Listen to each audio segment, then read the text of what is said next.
नमस्कार मित्रांनो, मन धागा धागा जोडते नवा या मालिकेच्या पुढील भागात आपल्याला असं पाहायला मिळणार आहे. इकडे आता कोजागिरीच्या कार्यक्रमानिमित्त मालती आणि अण्णा सार्थकच्या घरी आलेले असतात. सार्थकने त्यांना सुद्धा इन्व्हाइट केलेलं असतं. तेव्हा आता वृंदाने मनापासून ठरवलेलं असतं मालती आणि अण्णाचा अपमान करायचा. पण तो कसा? त्यावेळी आता वृंदा तिचा हार लपवते आणि या सगळ्यामध्ये शलाका सुद्धा सामील असते आणि हार कोणी चोरला आहे हा सगळा आळ ती आता मालतीवर आणते. परंतु आदर्श आता वृंदाचं सगळं खोटं कारस्थान सर्वांसमोर आणतो. त्यावेळी मात्र सुधाला पण खूप मोठा धक्का बसतो आणि सुधाच्या मनातून वृंदा पण उतरलेली असते. सार्थकला तर खूप तिची चीड येत असते. इकडे आता राजाध्यक्षांच्या घरी सगळेजण छान रेडी झालेले असतात. सार्थक आणि आनंदी पण खूपच छान दिसत असतात. त्यावेळी मात्र अण्णा आणि मालती सुद्धा सार्थकच्या घरी आलेले असतात. सार्थकने ऑफिसमधून सगळ्या स्टाफला देखील बोलवलेलं असतं. सुधाने मालती आणि अण्णांना घरी पाहिल्यावर तिचा चेहऱ्यावरचा रंगच उडतो आणि वृंदाला तर त्यांचा खूपच राग येत असतो. वृंदाने तर सगळं ठरवूनच केलेलं असतं. काही झालं तरी आनंदीच्या घरच्यांचा मोठा अपमान करायचा, त्यासाठी तिने मोठा डाव रचलेला असतो. इकडे आता बाहेर सगळेच जण आनंदात असतात. सार्थक आणि आनंदी एकमेकांसोबत डान्स करत असतात. तेव्हा मात्र रेश्माचा खूप जळफळाट होत असतो. आनंदी पण सार्थकसोबत मनसोक्त डान्स करत असते, कारण तिला सर्वांसमोर मी सार्थकची बायको आहे हेच दाखवून द्यायचं असतं. त्यामुळे ती सार्थकला कोणत्याच कारणाने नकार देत नसते. सार्थक सांगेल तसंच ती वागत असते आणि सार्थकचा हात हातात घेऊन ती सुद्धा डान्स करत असते. परंतु हे सगळं पाहिल्यावर रेश्माचा तर जळफळाट होत असतो आणि वृंदाला पण कुठेतरी वाटत असतं की या आनंदीने पण सार्थकचा स्वीकार केलाय की काय आणि आनंदी पण सार्थकच्या प्रेमात आहे का. हा सगळा विचार करूनच रेश्मा आणि वृंदाच्या पायाखालची जमीनच सरकलेली असते. वृंदाला तर खूप पश्चाताप होत असतो, कारण आनंदी सार्थकसोबत खूपच छान वागत असते. हे सगळं पाहून अण्णा आणि मालती खूपच खुश होतात. तर ऑफिसमधल्या स्टाफला पण खूप आनंद होत असतो, कारण सार्थक आणि आनंदी एकमेकांसाठी खूपच खुश असतात. इकडे आता वृंदा आणि शलाका घरात आलेल्या असतात. शलाका वृंदाला विचारत असते, आपण अपमान करायचा तरी कसा आणि असा तू कोणता डाव खेळणार आहेस. तेव्हा आता वृंदा बोलत असते, तू या सगळ्याची काळजी करू नकोस, मी सगळ्याची व्यवस्था आधीच केलेली आहे. आणि एक गोष्ट लक्षात ठेव, माझा जो हार आहे ना तो आपण दोघींनी लपवायचा, म्हणजे तो आनंदीच्या आईच्या बॅगीत लपवायचा आणि आनंदीच्या आईवर आळ घ्यायचा आणि सर्वांसमोर त्यांचा अपमान करायचा. आता मात्र शलाकाला पण वृंदाचं कारस्थान पटलेलं असतं, परंतु दोघींना पण हे माहीत नसतं की त्या दोघींचं बोलणं आदर्शने ऐकलेलं असतं. त्यावेळी आदर्श आता दोघींना काहीच बोलत नाही आणि दोघींनी जे काही कारस्थान रचलेलं असतं ते त्यांना करण्यासाठी कोणत्याही प्रकारचा नकार देत नाही. परंतु आदर्शने हे सगळं ऐकलेलं असतं.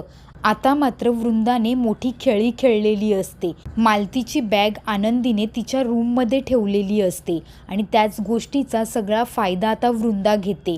वृंदा आता सार्थकच्या रूममध्ये जाते आणि तो हार आता मालतीच्या बॅगीत ठेवते. तेव्हा आता वृंदाला हे माहीत नसतं की हा सगळा डाव माझ्यावरच उलटणार आहे.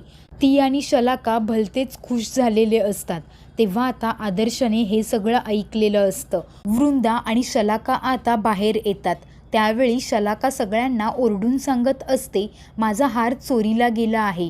केदार मात्र खूपच भडकतो आणि सगळ्यांनाच खूप मोठा धक्का बसलेला असतो. केदार खूपच चिडलेला असतो, कारण तो हार शलाकाचा असतो आणि हा सगळा डाव वृंदाने रचलेला असतो. तेव्हा आता केदार बोलतो, मी कोणाचं काहीच ऐकणार नाही, मी सगळ्यांची झडती घेणार. तेव्हा आता नाटक करतच वृंदा केदारला बोलत असते, असं करून कसं चालेल, आपल्या घरी सगळेच पाहुणे आले आहेत आणि मला तर वाटत नाही यांनी कोणी हार घेतला असावा. तेव्हा केदार बोलतो, ते मला काही माहीत नाही, पण मी सगळ्यांचीच झडती घेणार, ऑफिसमधल्या सगळ्यांचीच आणि इथे जे काही पाहुणे आहेत त्यांची सगळ्यांची. आता मात्र सार्थक सुद्धा सगळ्यांनाच खूप मोठा धक्का बसतो. आनंदी पण हादरते.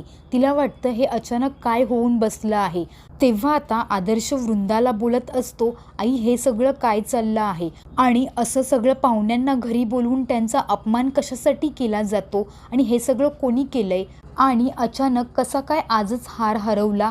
तेव्हा आता आदर्श पहिल्यांदा गप्प बसतो.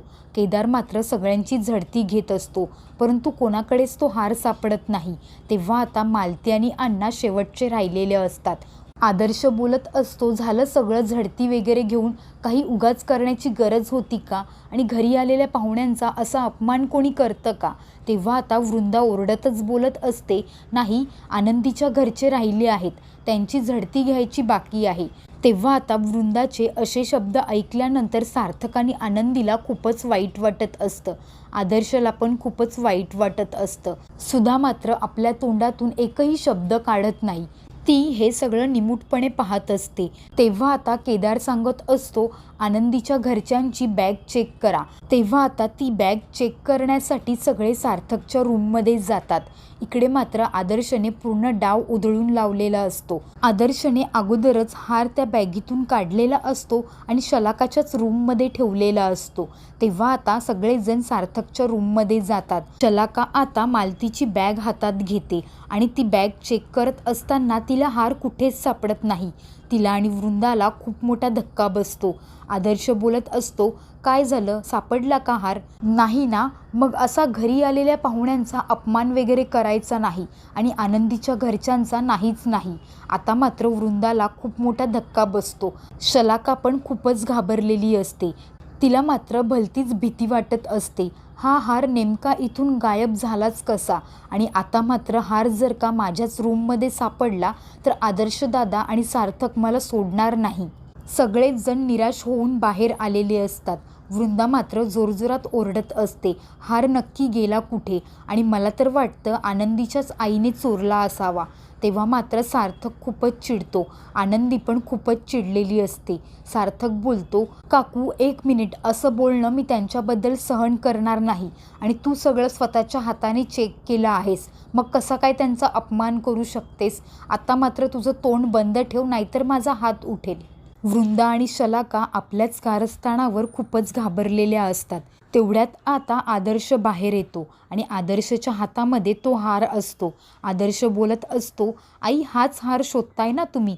तेव्हा आता वृंदा बोलते, हो आदर्श, पण हा हार सापडला कुठे.